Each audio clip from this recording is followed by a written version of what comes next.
So, good day, sir, ma'am, classmates. So I explained the part 1, the foundational understanding. Then, first is explain what design pattern is. Then, describe its purpose in software development and why developers reuse pattern instead of creating solution from scratch. So, first is, so what is design pattern? So, why reuse pattern?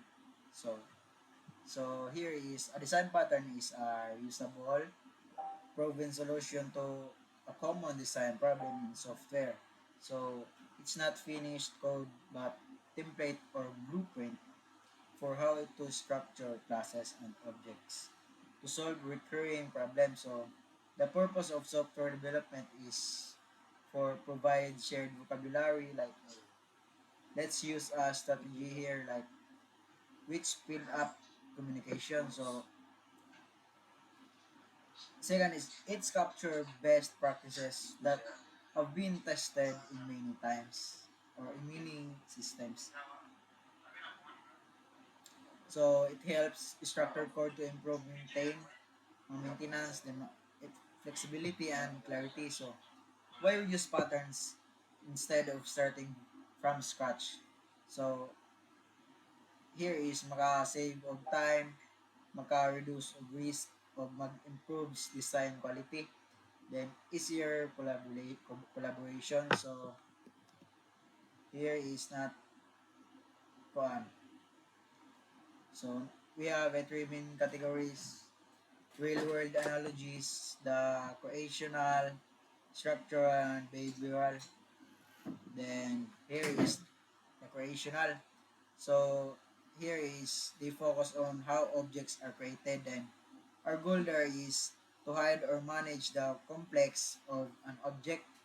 So the creation, so code is flexible, so not tightly coupled to concrete classes. So for example of real world analogy here is the restaurant kitchen. So diri is dili ka mag kuan, dili ka magbuhat og meal ni mga sarili. So here is magkuan na ka, mag-order na ka from menu. So which is mo na siya ang abstraction. So ang the kitchen is mo na siya ang pattern. So mo na siya mag-create of dishes. So makuha nimo ang imong result without knowing the cooking details. So that's the creational pattern. So the structural patterns is diri ta nag-focus this sa how class and objects are composed to form larger structures. So the goal there sa structural patterns is kanang make it easier to combine the objects and adapt interfaces without huge rewrites. So for example sa real world analogy is kanang Lego bricks is natay pieces within defined interface, which is muna sa ang studs and holes. So that can be combined in many ways to build bigger structures. So for example kanang house, car, spaceship.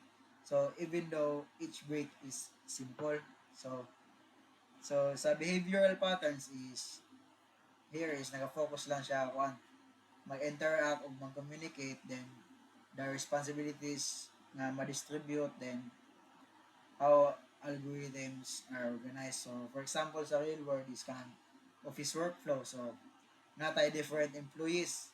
So which is mo na siyang object, then have rules and rules. So the manager approves. Then sa HR ma-informs na siya, then sa finance dito siya magbayad. So the pattern is the process that coordinates people without hardwiring everything into one person. So natay part 2 there is the creational patterns in action. So choose one creational patterns, singleton ba or factory method or builder. So mamili ko isa. So I'll choose factory method. So problem it solve is ganito is gusto ta mag-create of objects pero you don't want high level code to depend on specific concrete classes. So You want to make it easy to add new product types without changing lots of existing code. So sa factory method moves the object creation logic into a separate method. So usually is a subclass kanang sa subclass. So the calling code uses common interface and doesn't know the exact class being instantiated. So simple diagram text form is kanang, so for example imagine kanang naatay ko ang creator, then as a method kanang create product, then subclass of creator override create product to create a specific product. So here natay diagram, we have a creator, create product. So muna siya. So the creator there is muna siya ang template, which is muna siya si base class. So ang creator is muna ang base class, then na siya ay factory method nga create product pero generic lang na siya. So wala pa siya kahibalo kung product A ba o product B ang button. So si create A o si creator B, so muna siya ang mga anak nga klase. So kani sila daw ang mga subclass. So si creator A is muna siya ang mo-override sa create product, mo-create og product A. So si creator B is mo-override sa create product, so mo-create og siya og create product B. So meaning matag subclass kay sila yung nakahibalo unsay product ilang buhaton. So sa product A o product B is mo na siya ang actual output. So kini sila ang pure o kanang pure nga product nga gusto gamiton sa tong client. So pero ang client is dili mo direct is instantiate ano nila. So si client mao na siya ang tigamit sa system. So kung makita ninyo kuan, mao na siya si create product.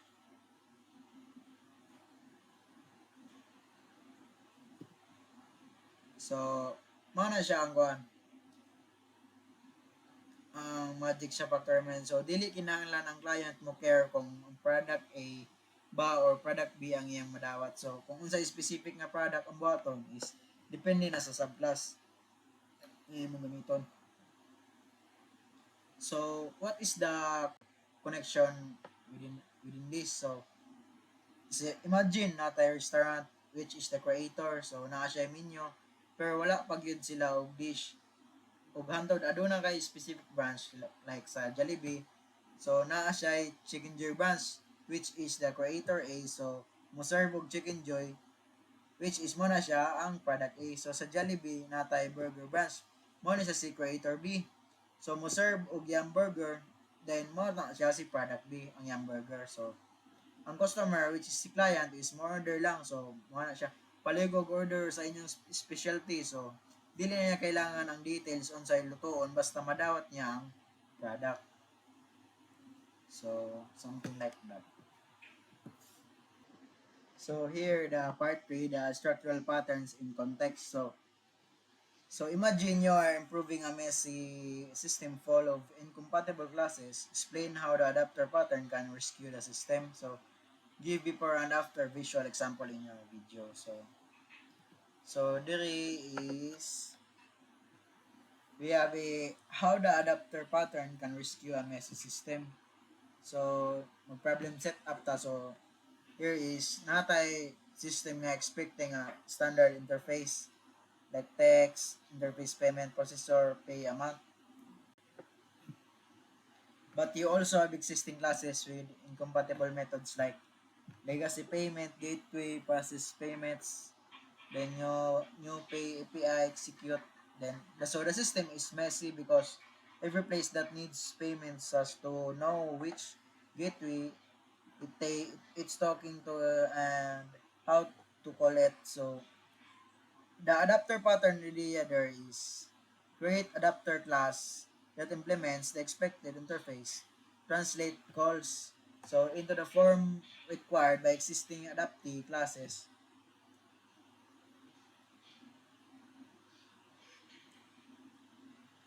So before is not a code. So here's the demo. So we have ikuan interface payment processor void pay double amount. So there is ano siya ang mga common interface the client will use the any payment system old or new. So must implement this interface to work with the client. So ang purpose ani is i-decouple na to ang client from specific payment classes. So natay legacy payment gateway. So this is the ano, mo na siya ang old system. So mo na siya ang old payment system. So natay sarili nga process payment. So but doesn't follow payment processor interface. So ang problem there is ang client ani is cannot directly use without knowing its method. So the new API there is kanang ang new system gud niya is sa kuan.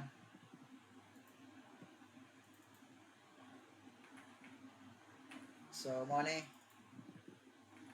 class new API public void execute int. So there is natay kuan different of incompatible API. So the method name is parameter type of different, which is the execute int instead of pay double. So again, client cannot use it directly without adapting it. So napo tayo legacy payment adapter. Legacy payment adapter. So kani natay legacy kuan. So there is nag-implement ni siya og payment processor. So now is magamit na sa user ang kuan. Magamit na niya ang system sa client. So dire is ginahold niya ang reference to the old system, which is mao to siya ang legacy payment gateway. So in pay, so ma-translate niya ang client request into a call to process payment of legacy system. So natay new pay adapter. New pay adapter. So dire natay class new adapter implements payment processor. So dire is naga-implement ta og payment processor, which is compatible na siya with client. So gi-convert niya ang double amount to, kung mapansin ninyo, in cents, because new pay API expects cents. So mo to siya mag-call ta, so mag-execute ta og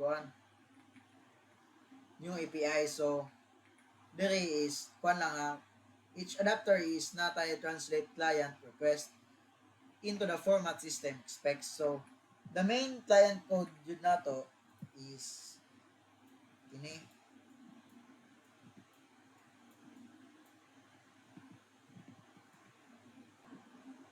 So here nata dire. So natay mo siya ang main, which is the client code. So there is client only knows about payment processor. So wala siya nag-care which system is used. So nag-call ta dire og check out adapter amount. Then nagkontag adapter does the translation. So the result is mo na siya ang client code, mga clean siya og simple and fixable. So kung makita nimo ang kuan, ang output niya is legacy processing payment of 59 50 $50, then the new pay is executing a payment of 5,000 cents. So as you can see, mas clean siya og kung siya readable, siya nga simple and flexible.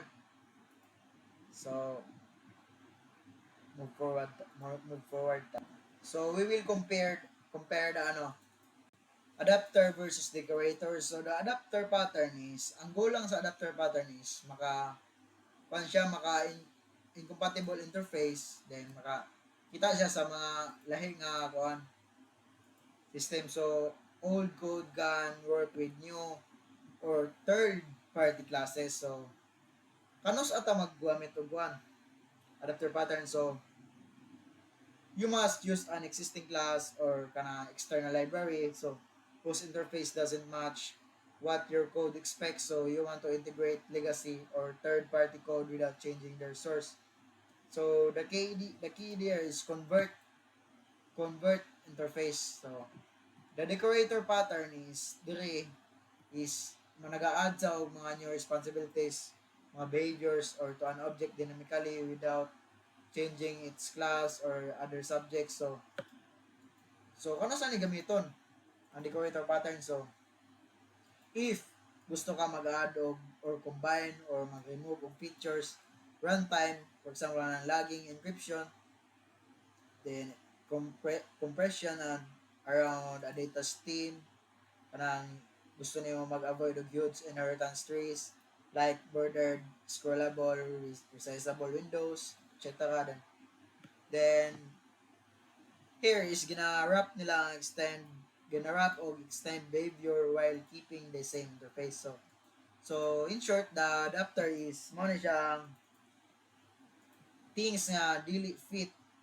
So mo ipulian niya ang shape interface para ma-fit siya. So ma-plugs in na siya. So sa decorator is these things works. So murag ginarap niya ang or ginarap niya ito add extra functionality sa decorator. So move forward ta sa part 4.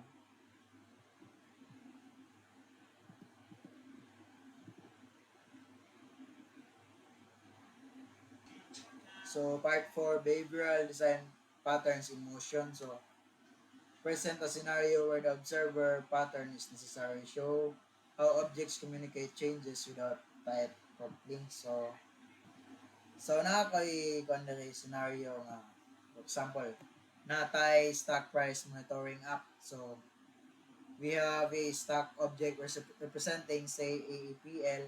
So natay mga multiple parts of the app need to react when the price changes. So natay a chart display, new widget, notification system, or a trading bot. So you don't want stock to know about all these components directly. So or to call them explicitly. So that would tightly couple stock to every UI and service. So sa observer solution diri is natay stock object or observable. So every interested component implements an observer interface. For example, kana mag-update ka sa price, then observers subscribe the stock object. So when the price changes, so stock just calls notify observers. Each observer is called via the interface. Stock doesn't know how they really are. So natay diagram na wait lang. So diri natay stock which is mo sa subject. So mao ang source of truth. For example kana mga price, stock. So naana siya list sa mga observers. So wala siya kay balo unsa klaseng observer. So kabalo lang siya nga naay observers nga kinahanglan i-notify. So natay observers. So mao na siya mga files nga gusto maka-update kung na-change sa stock. For example, chart display, nag-update sa chart, then kanang news widget, nag-update sa newsfeed. So kanang sa trading bot, nag-decide kung mubaligya ba o mapalit. So the interface is mao na siya kanang observers mo implement sa observer interface. For example, kanang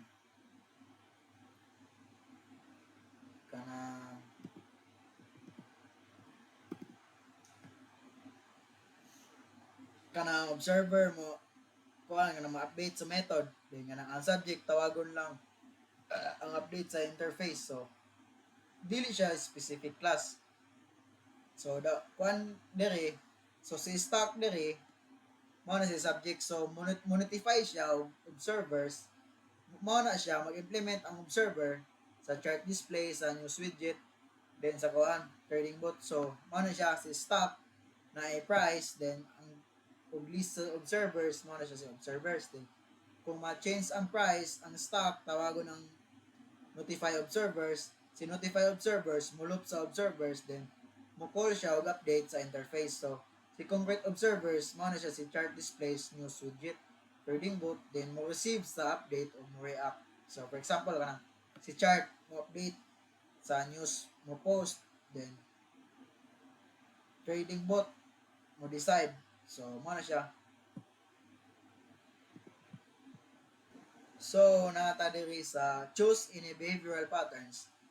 So pili diri strategy, command, or iterator. So I'll choose strategy. So the quandary is we will encapsulate the interchangeable algorithms, which is the strategy. So behind a common interface, so you can switch them at runtime or configure them easily. So how it improves flexibility, readability. So we will avoid the huge if else or switch statements scattered across the code to choose algorithm. So we create a strategy interface and multiple implementations. So the context class just uses current strategy execute, which is much clearer. So example scenario is kanang shipping cost calculator. So natay standard shipping strategy, then express shipping strategy dira, then international shipping strategy. So the order or shipping service has a set strategy. So mo diya siya ang kuan, ang benefits diya ni siya is maka-open and close sa principal, then dire sa mga new strategies can be added without changing existing code. So sa readable is syempre each algorithm lives in its own class with a meaningful name. So sa configurable naman is strategy can be chosen at a runtime based on user choice or configuration. So nana po tayo ng part 5, applied analysis. So assume you're designing an online delivery system. So identify two. So direta na nagbuhat tao buwan design tao for delivery or package delivery platform. So sa pattern 1 is not a strategy for pricing or routing, where so delivery free calculation is not a peak or pricing strategy of not a off peak pricing strategy of promotion pricing strategy. So or napoday route selection, then the fastest route, then cheapest route, then eco-friendly route. So ngano appropriate man siya, kani siya is for business role change frequently. So different cities or partners may want different algorithms. So strategy lets you plug in new policies without rewriting core order logic.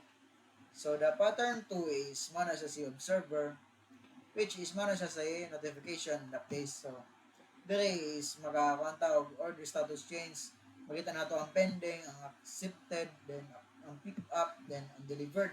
So si observers is mo na siya si mobile app UI. So mo-send na siya og email or SMS notification service, natay analytics logging service. So ano appropriate ni siya. So many components is nag-react sa same event, like mag status change gud siya kanang kuan po na po tayo dili na to gusto nga mag-order sa class directly, call each service. So si observer is gina-allow niya to add remove subscribers, for example kanang new analytics module without changing the order logic. So there is ma-justify ang others sa factory method for creating different delivery vehicle objects or adapter to integrate third-party payment gateways, but two are enough. So kaning the last part is evaluate this claim. Using many design patterns always makes software better. Agree or disagree, defend your position using logic and examples.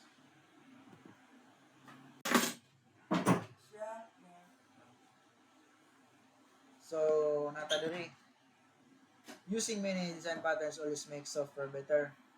Agree or disagree. So for me, I disagree. So the reason why is over engineering and complexity. So why? So for all straightforward code, so forcing patterns can make things harder to read. Then with too many classes and abstraction, for example, kanang a simple function to calculate a price might not need a full strategy hierarchy. One clear function is enough. Then we have pattern are tools, not goals.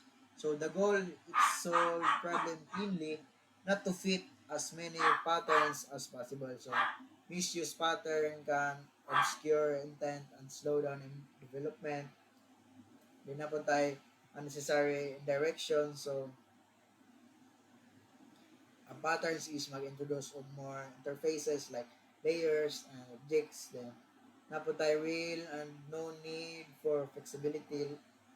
Napatay in direction, then napatay right tool for the right problem. Then use well patterns to improve stability, flexibility, and clarity. Strategy for swapping algorithms, adapter for integrating third-party APIs, then use blindly to create pattern soup best delivery. So